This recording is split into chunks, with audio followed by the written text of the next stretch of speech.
Why do clients leave when they say they love you? All of a sudden, your client's happy, but they never come back. And do you know why? Tell me. Nobody knows why. You don't know why because it's the silent client. They just disappear. That's the most dangerous client we could ever have. So this is kind of like where I start to have a vision, right? Of, okay, how are we doing? What are we doing? Look at your retention. Hey, we didn't get a bad Google review, but the client's not here anymore. So we're developing a system where we're going to understand why that happens.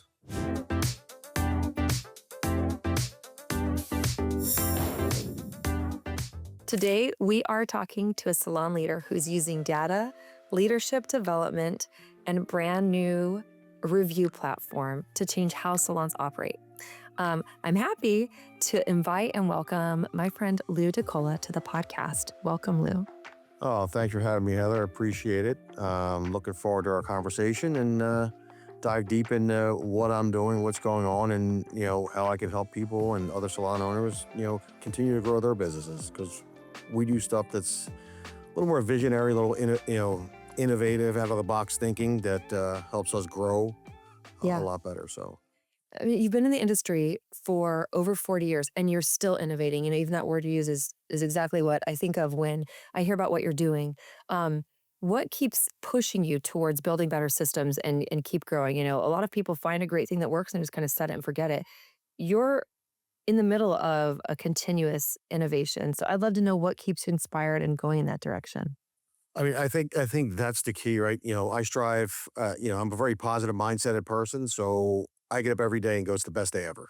I start every day that way. It's the best day ever. What can we do? How can I become better? Make myself better. If I'm a better self, then I can make others better.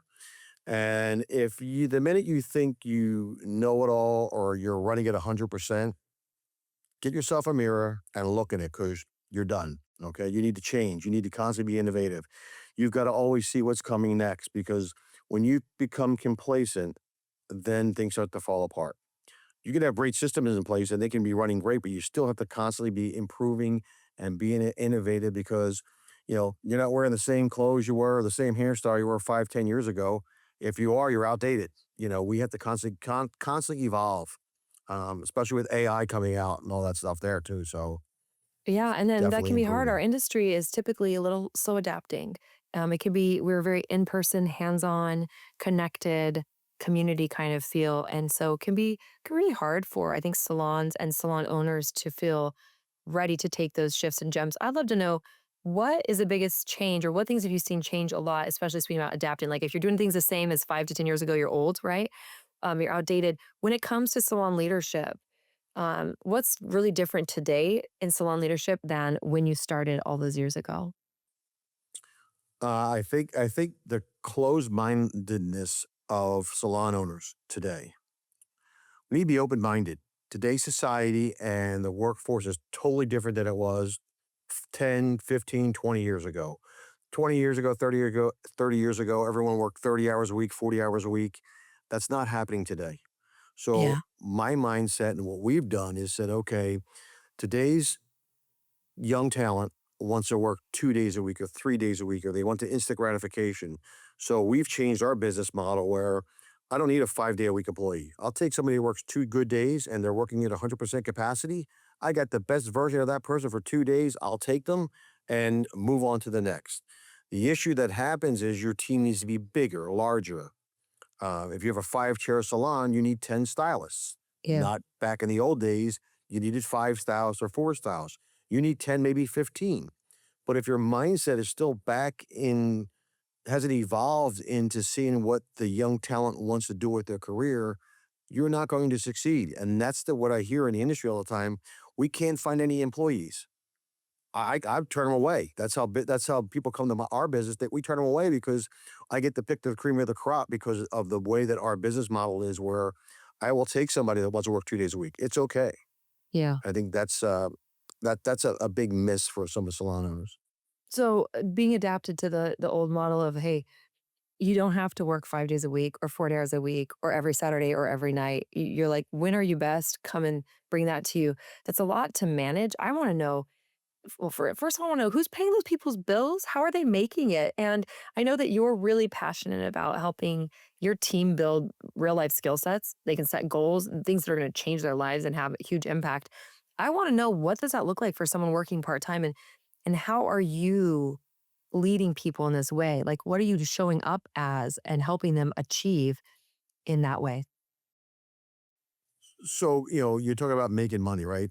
Yeah. How these guys make money. Yeah. Now, I'm also a realist. When someone comes to me and says, "Hey, I want to work 2 days a week," I'm going to be real with them and be like, "Listen, you're not going to make any money. Why don't you start at 4 and then you can work yourself down to 2?" My biggest version of that is, if you're not a morning person, I don't want you in the morning because you're not in a good mindset. You're miserable. Yeah. Please So don't come. if you Please walk don't into come to our work until you're salon, happy. yeah, yeah. So the biggest compliment we get a lot of Google reviews, we get all that stuff there, and not only about our team members, but the atmosphere. Everyone that's in the salon today working wants to be there. So Mhm. could you imagine walking into anywhere you want to go, and everyone that you're meeting wants to be there? What's that culture like? What's that vibe like? There's so much positive energy. Yeah. And then as you start to as the young town starts to build their clientele, it's business economics, supply and demand, right? So if you have someone that's working 2 or 3 days a week and they're fully booked, they're going to tear up quicker. Their pricing structure is going to go up quicker. And I do ask this question to everyone that comes work for me when they're like, they want to be a six-figure stylist. I give them a task. I say, I want you to go find someone that's making six figures right now. I don't care what industry it is. I want you to ask them how long it took them to get there. And that's an aha moment for the young team and for anybody is like, Yeah. okay, well, you're making six figures. It took them 5 years to get there. You think you're going to Yeah. get there this year because you see it on Instagram, and social media is as powerful as it is for our industry, is as detrimental it is for our industry because young talent look at the Instagrammers and the influencers and think these guys are making a ton of money. Oh my God, I want to be that person. And then when the real fact out of all those influencers and people on Instagram and social media, they're not making all that much money, but the perception is. Yeah. So I think you goes back into, what is reality and what is the truth? Yeah. The reality is people believe that they're making all that money. The truth is they're really not, Yeah. if that makes any sense. I mean, So setting that expectation, I wasn't sure where you're gonna go with saying, "Ask anybody who makes 6 figures." I'm thinking, how many hours they're working a week? Like, what is the thing? And how long it took them to get there. That's so easy. You don't have to be the bad guy. You don't have to deliver bad news. You say, no, "Go ask people." And I would say 5 years would be, 100,000 is the new 50,000, right? But, right. that used to be something that people were like, "Now I'm really making it." Now it's like, well, now you're scraping by depending on which major US city you live in, which is wild to think of. By the Yes. same token, asking anybody, I have 2 cousins who graduated law school not too long ago.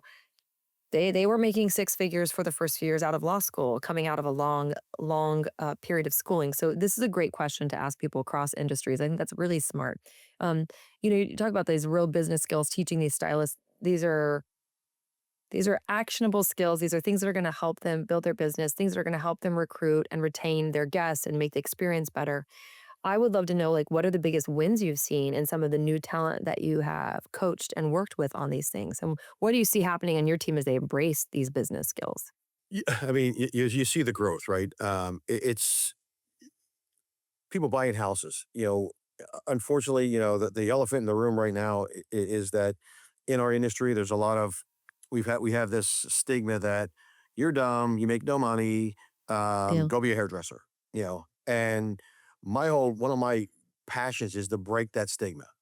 So I've got young ladies that work for me that are in their 20s, helping them buy their first house, which all of a sudden they're independent, empowering these young ladies and men to you can stand alone. Learn to stand alone. You have to learn to invest your money. You got to make money. You got to be diversified and stuff like that. In everything there. And then it comes to the real fact is you can attain anything that you want. Anybody can. It's just put the plan together. I had a girl come to me that she wants to buy a house, and I said, let's put a plan together. Rule number one: stop going to Starbucks. You're spending $15 a day or door dashing every day. You do $15 a day. It's 75 bucks a week. It's $300 a month. It's almost $4,000 a year in coffee. Yeah. But you want to buy that coffee, you want to live in a house. So it's just opening their eyes to a different perspective of what, money's a tool to make you grow. Okay, it Yeah. doesn't solve your problems. It's an actually a tool, and you can use that money and that tool to do better. Then that's a win. So I'll dive down deep into Again, I don't push myself. If they want the coaching on how to do something outside their life, I'm like the second dad, whatever it may be. Unconditional advice. I'm not looking for anything in return. I've got life experience. If you want my help, I can help you. And that's the biggest reward I see is when you see the young, any staff member achieve a goal that they really strive for. And that's power. And then it becomes a for you. It's just like Yeah. mentoring. When you mentor someone and they get it, there's no price tag on that. There's Yeah. none. Yeah. I know one of the best moments for me was when a team member of mine bought her first home, realizing that she had worked 6 days a week, full time at our salon and then part time moonlighting at another space that was just more repetitive work. A salon that she worked at just to like fill the gap when I bought the salon. And I said, she'd been with the salon for about 5 years when I purchased it. And I said, I'll figure out audience for you to do, but I want you on site here more. I know we can do. She was very coachable. She was very adaptable and all about innovating as well. And I said, she had the hustle, I could tell, and so I said, "I'm here to help." And we worked together. She was my first case study, if you will, of somebody who really accelerated. And I'll never forget. She told me she took her kids on a cruise. I don't remember where or what, but it was a Caribbean cruise. And her kids said, "Mom, are we rich now?" Like they had this like, "What's going on? This is great."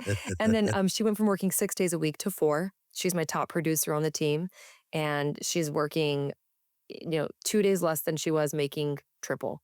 And it Yes. brings me so much gratitude. It's the most humbling and rewarding feeling, like you said, it's euphoria to see someone who gets it.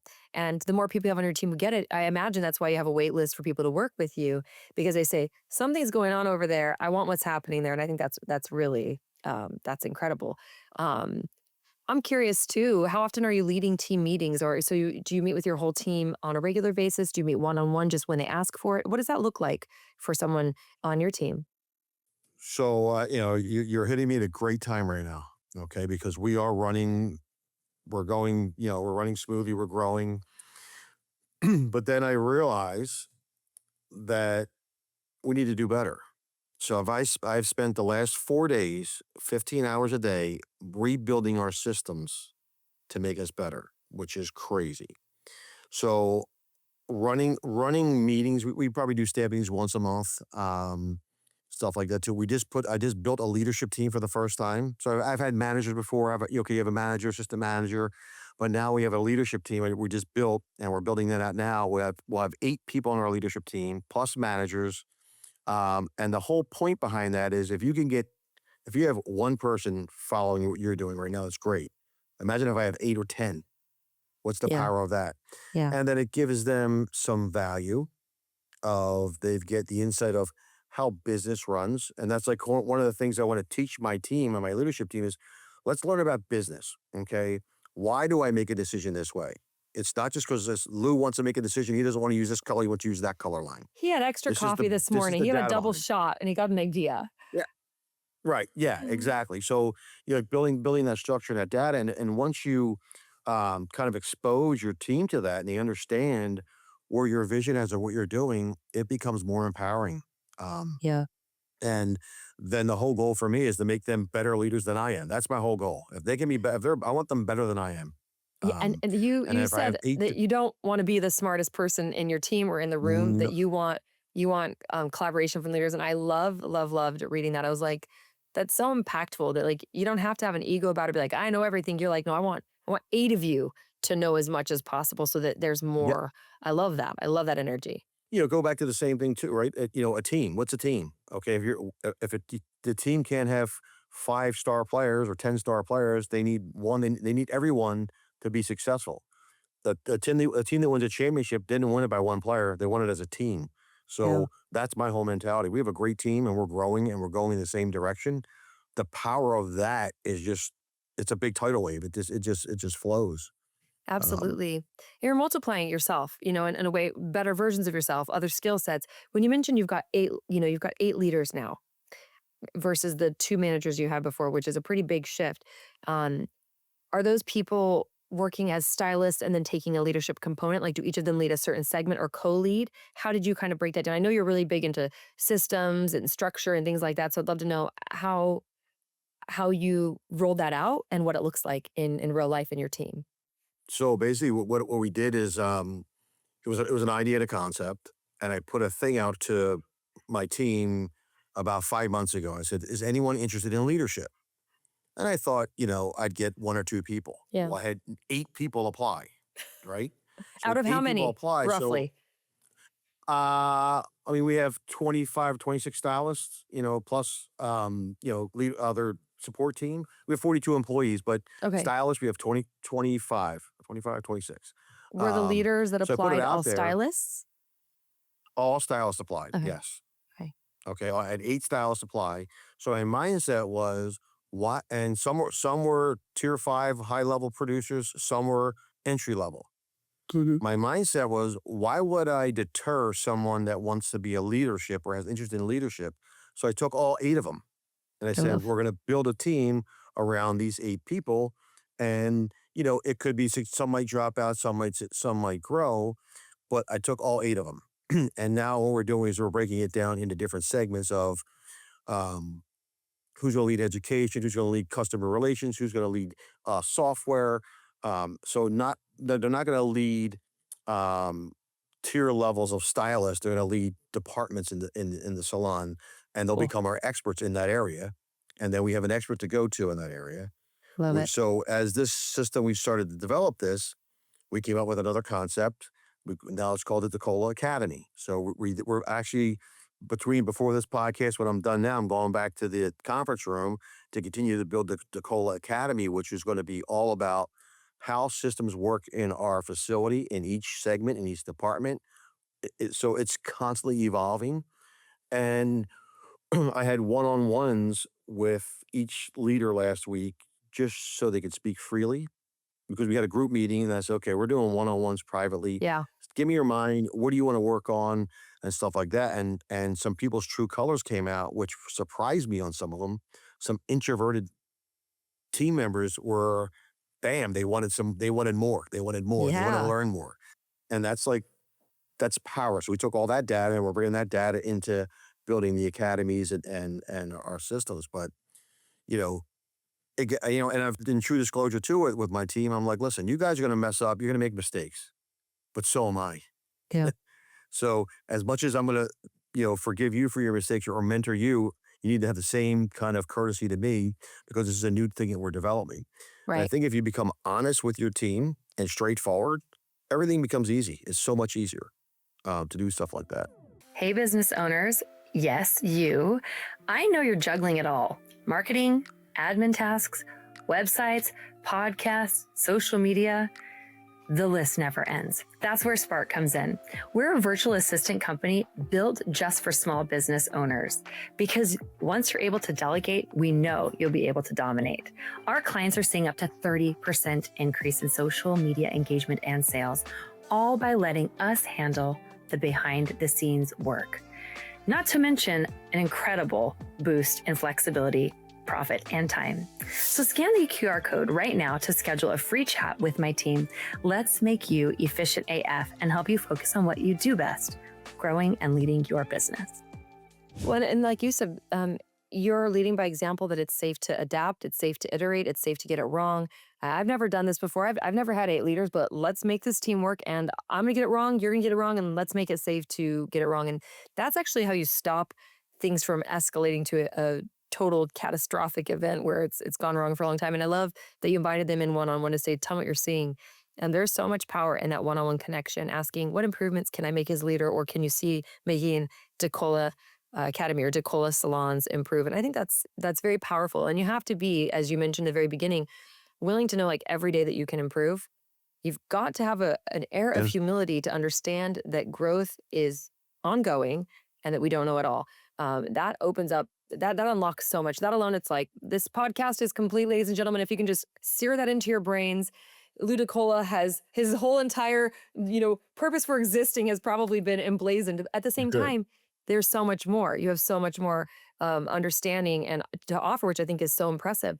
You're very systems driven, as you referenced, and you love data and systems and organization, and you do so in a way that's organic and that doesn't like suffocate, as you even mentioned, the flexible hours for your team members. So you're able to have data and systems without ruling with this iron fist, which I think is a balance a lot of people find hard to strike, especially with, well, when I was coming up, this is how we did it, and you better just adapt. It sounds like you're the one adapting, not trying to cram old ways into a new demographic. So I would love to know what maybe it's with leadership or maybe it's just with salon ownership in general, but what systems or data have you put into place, especially recently, that has really made the biggest difference for you as a salon, whether it's in production or just freeing up your capacity to do that CEO level work?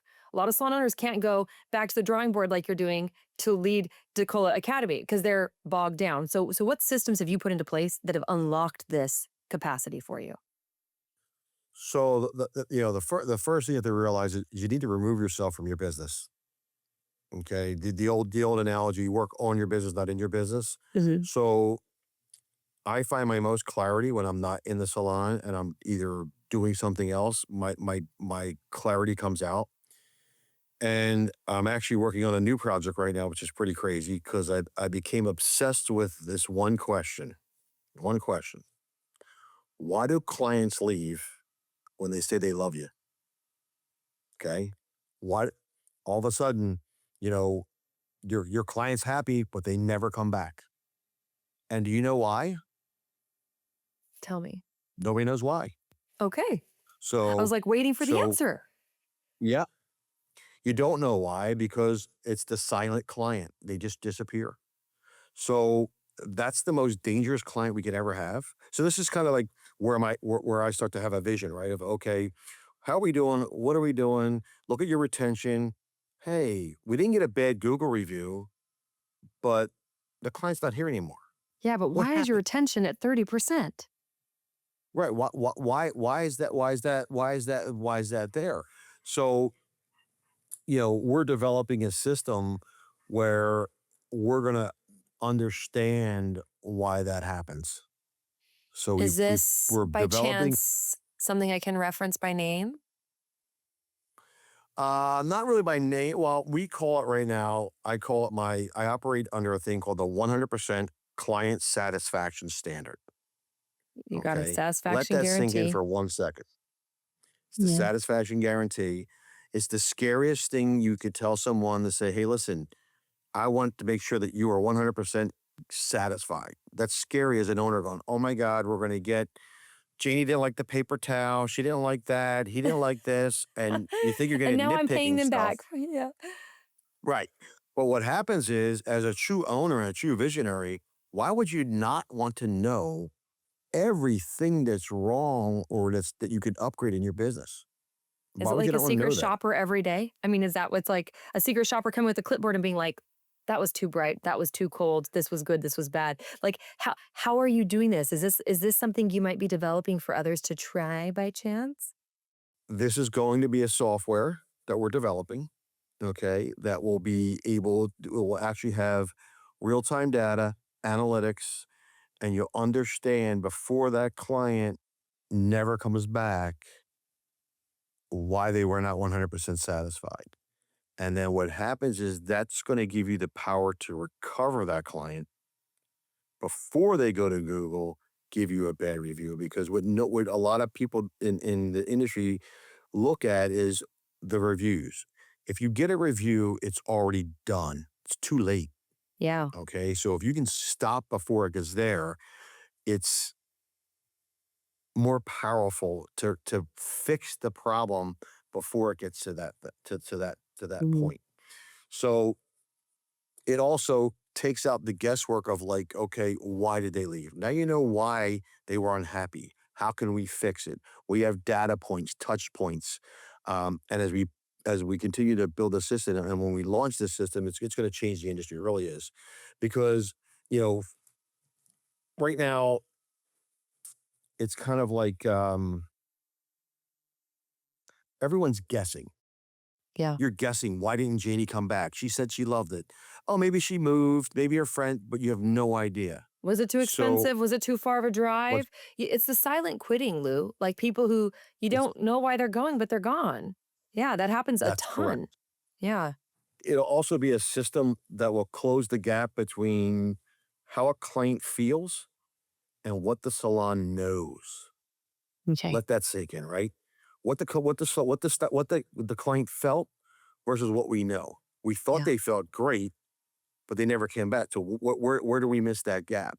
Yeah. And if you and as this is in development, as we come to fruition with it, we'll have analytics. You'll know exactly what went wrong where, how to recover, because that's the biggest key is how can you recover quickly if there's Uh, a bad if there's an unsatisfied customer, can I recover today? yeah. So we actually have we're doing testing on it right now, um, but it also creates accountability, and that's one of the big buzzwords everyone talks about all the time. Hold yourself accountable. Um, this will hold your team accountable, even to that point there, where they know this is out there. They know clients are going to be getting this kind of system coming afterwards. They're going to up their game. It also gives you coaching opportunities at the end if you're having the same issues with a certain service or a certain um, decor, anything in the salon, hot water is not where you'll be able to find all the pressure points in your business, and it's Yeah. pretty powerful, Will it pretty also powerful. serve the same benefit to do, and Disney refers to it as plussing. Will it also serve the same benefit of finding areas that are working and how to even make those better? Or will it mainly focus on like this was why they left? Does it serve both purposes, or what is the besides understanding why they're gone and how to coach to it instantaneously? So the whole purpose behind it is retaining the clientele, customer retention. Because if a client is really satisfied and happy, they're going to Google, giving you a 5-star review. They're Hey telling man, their I loved friends. Heather. I love the way the Yeah. salon felt. It's that's all your pat on the back. That's all great, and that's I think what everyone. If you're in the industry, you see what everyone talks about. Get your 5-star review, 5-star review, 5-star. That's all we push for is Yes. 5-star Yes. reviews. Okay, and then what happens is when you get that 2-star review, you're like, what happened? Well, I know what happened. We're getting that before it gets to that point. Um, I mean, how many which times have which you is walked out of a business and thought, I'll never go back, but I'm not going to go through the trouble? I'm not a bad review writer. I just don't. I'll go out of my way to write a good review, but if it's mediocre, I just go away. Um, yep. I'm one of them. I actually do like to give feedback because I'm a small business owner. So I'll say, hey Lou, I wanted to hit you up and let you know, like, I'm still coming back to your space, but this thing happened and I think it might deter their guests. Like I would let you know, right? But a lot of people don't do that. So you're capturing this in real time before it turns into they disappeared, before it turns into a bad review. My question beyond reviews, because I'm not as a review obsessed, though so many people are with that metric. And it's cool. It's cool to have a lot of good reviews. It's important. I like retention. I like profitability. I like KPIs. I don't care how good my Instagram looks or how happy my team looks or the decor of my salon being perfect.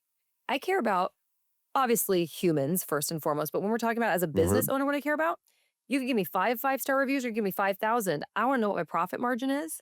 I want to know if I'm making money and I want to know how I can grow. Um, so I would like to know, like, as a salon owner who's done this and been at this, who's so devoted to data, to systems, and so forth, like, what's one KPI that you think every salon owner should be looking at every week? Or what's one KPI that you're like, people neglect this one, but get into it? I mean, there's a bunch. Client visits, um, You can give me average five. ticket. But even as says the same thing too. Let's go back to your other. You like data, you like revenue. Suppose that my platform. Tell me if you have 5 stylists that work for you, and it can save one client a month. One client a month at $100. That's $6,000 a year you just made that you would have Damn. lost silently. Damn. That's one client. That's it. That's just one client for 5 stylists. Not a month. That's one stylist. That's one time. Yeah. It's the power is the ROI. the metric on that is dramatic. So, we look at retention. That's one of the things that we looked at. And if I mean, I just saw a stat the other day that only I think it was like 23% or 30% of new clients return to your salon Isn't that heinous? Especially if you as an consider how ad. much you're spending to get them in. Mhm. So that's data, man. That's power. Because we're in business to make money. Yeah. And if we can So retain that client. that's it. That's my question is with this like prototype that you've been working on your own team and on your own end, numbers and data coming to mind here. What kind of improvements are you seeing in retention as a result of employing this software and this prototype? Oh, we've retained almost 75% of the people that have completed what we're doing right now, which is Wow. it's insane because what ends up happening, Are these new guests, by the way? Like 75% some new are guests? some are new, some are Okay. existing. Okay. So it's like there's no parameter. It's not geared just for new guests. Okay. It's every single client, every single time. Because if you go to the other touch point is today your service was great with me, but I was off next month. I mean, you're like, yeah, you Yep. know what? I'm not going back to Lou because he was, Yep. so it's all clients, and it's pretty strong. It's really that's I said that's why I came up with it, and it was like we're missing something here, and then Yeah. there's nothing happening like this anywhere, and I'm really excited. I mean, I'm biting my tongue because it's like I want to keep it close to here, but I want to get it out, and once I get it out, it's really going to kind of push our you know industry to the next level, and salons that over the next 5 years, the ones that stop guessing about why people leave, what's going on, and start knowing what's going on, are the ones that are going to elevate and escalate. That's what's going to Yeah. happen. How long have you Um, been using this in your own salon or some form of it? about 8 months. Okay. Eight So you've months. got there's some definite traction. Do you have other salons that have Yes. been testing it with you? We don't. That's what's coming out with over the next month or so. We'll have I know this girl who other. owns a salon who would be more than thrilled to sample it for you and give you incredible feedback. I'll put you in touch with her soon. Her name's Heather. So no, that's You super got cool. it. Absolutely. I love information. I like to say, and I've probably said it before on the podcast, that facts don't have feelings. Numbers don't have feelings. Numbers don't lie. No, Like it is a fact your correct. retention is 30% or 75%. It is a fact that that guest did not return. It's not a feeling that I'm doing good hair and my salon is great and I'm happy here. It's how is it really going? I really, really love any tool. Well, first of all, I love self-improvement and that translates to other components of life like business, et cetera. I want to get better every day. Um, big believer in the compound effect, but I want to know how do you know how you can get better without feedback and without asking, for example, your leadership team, hey guys, one on one, what do you really think and how can we get this better? Well, you're doing the same kind of thing with the guest experience. Thank you for coming in and now getting real feedback, and that is real, that's actionable, that's coachable. I have team members with astronomically high retention and some with like, we can't figure it out. Their guests leave looking beautiful, they seem happy, they rebook, and then it's just like something's happening in that attrition piece.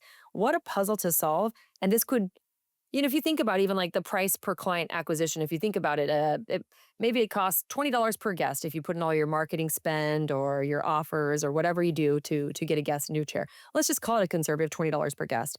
You see them once, you're losing money. You see them twice, you're breaking even more or less. Three times, now I've made money on you. And if you're spending $20 a guest and your retention is at 30%, that is $60 actually per real guest. Now it's actually taking us three times to break even. You start looking at that math and man, if we could even shorten that gap this much or improve our numbers by 10 or 15%, that's real profit. Like you mentioned, that's $6,000 a year right back into your business or in your pocket. I think it's really exciting. By the way, everybody, I met Lou in, well, it wasn't Ireland. This is a fun fact for We those of were in you listening. Ireland. We did not technically meet in Ireland. We were in Yes. Iceland post Ireland, we both took the same flight. We were at the Forest Salon Summit in January, and I went to Iceland on my stop over. And I'm not going to lie to you guys. I spoke to, I don't know, a couple hundred people, and I spoke in a room with a couple hundred people. And were you in the room, Lou? You were in I the room, was, right? yes. Okay, Lou was in Yes. the room, which I was pretty sure of that, but I didn't remember every single face in the room. And I'm sitting on the after we get off the plane in Iceland on the bus with all the other people going from the shuttle to the, terminal or whatever it was.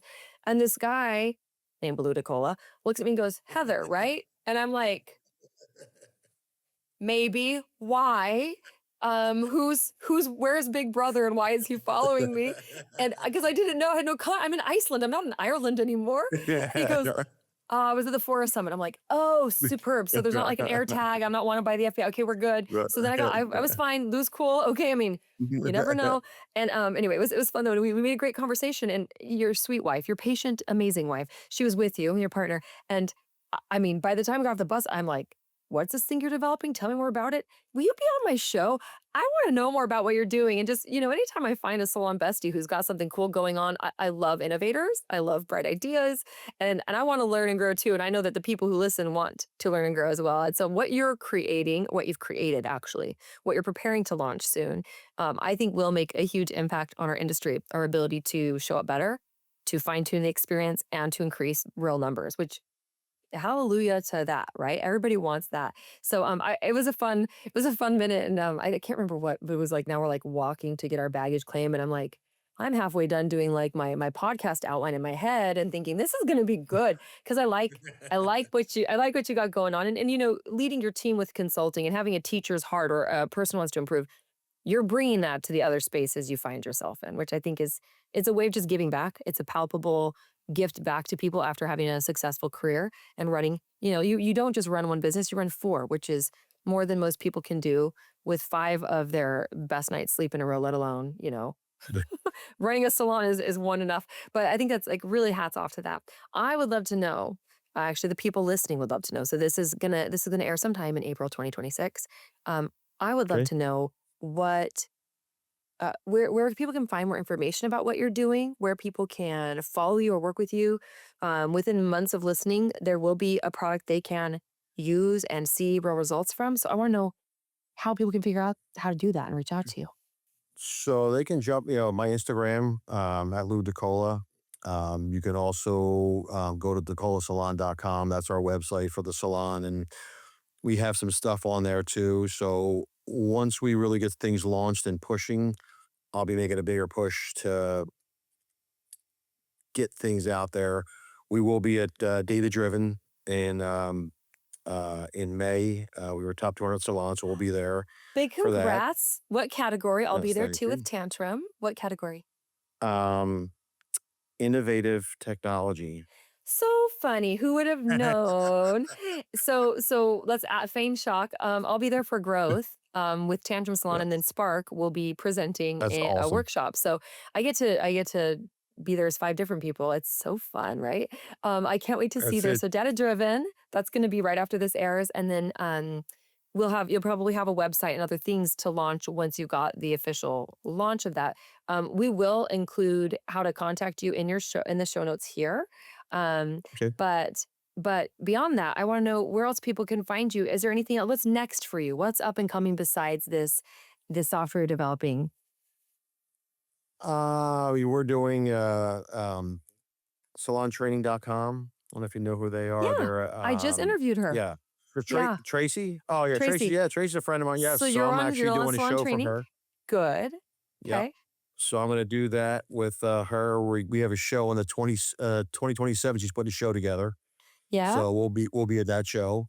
Excellent. So that's I'm kind of like starting to direct myself back to the beauty industry for my other company. So we're gonna Yeah. start pushing a little bit more here because we our new project with the software Yeah. and stuff like that too. Yeah. So I'll be more available and have more contact, more touch points as I continue to put them together. But I'm excited about it. I mean, I said I love helping people. I love meeting people, and I really want to get our industry to where it belongs, where we are professionals, getting Yeah. paid like professionals, carry yourself like a professional. And I think that's one of the biggest internal stereotypes we have of ourselves Mm. is, I'm just a hairdresser. Okay, well, I'm just a hairdresser. I probably make more than a doctor. It's like that's And but I'm gonna guarantee your you have stereotype more mindset. fun. You have a way more fun. Oh yeah, I had I'm doing right now. I'm on the 50th floor. I'm on the 50th floor conference room in Miami, working on systems. we have a lot you more fun, know, guys. I have a it's I've got a bad secret for everybody who didn't know this, who's not a stylist, but our job is more fun than your job, just so you know. I actually had a yes, friend, I invited a friend to a work party for the salon team. And it's hard to go into an environment where you're the outsider and you don't know anybody. And it's like, I'm at a work party and it's kind of awful. It's like most people got to get liquored up before they go. yeah, Anyway, I'm not a drinker, but I'm showing up to this work party. And I said, trust me, it'll be fun. And when they when they left the party, I mean, it was like, I'll give you 30 minutes. Like we can go. You got to have a wingman or wingwoman. Come with me. Be, yep, be my hype person. Let's go. And 30 minutes in, they lean over and said, this is way more fun than any work party I've ever been to. And I had to drag them away at the end of the work party. yes, And I was like, I told you. And it was like probably 3 or 4 comments for days following. Like that was really fun. Your team is fun. The people you work with have a good time. They like each other, don't they? And I'm like, I've been trying to tell people, well, beyond making yes. money, we're also having more fun, which I think That's the more money, more fun, call me. For a good time, that's call it. Lou I'm and in. Heather. That's it. We're in. We're in. Well, hopefully we'll see a lot more of you definitely coming up at Data Driven. And then at Tracy's event in 2027, she mentioned that she does that show that she's going to do every other year. So very excited. Thank you so much yes. for being a guest today and for your passion for the industry and also just developing the up and comers. Like, listen, that's a good thing to grow new talent and to pour into people. So thank you for that and what you're doing to lead our industry, Lou. Well, I appreciate it, man. Heather, it was a pleasure meeting you back in Iceland. And then, this is how relationships start. We just start growing, doing things, make connections, and I'll come on again if you'd like to have me on again. And we will definitely see you in May in Austin, Austin. Texas. Yeah, I was like, if you're like me, I'm like, what Yeah, city and state am I in even right now? But yeah. I yes, know where Austin, am I Texas. at? All right. Well, thank you so much. I appreciate you. Have a beautiful afternoon, Lou. Oh, you too, Heather. Thank you.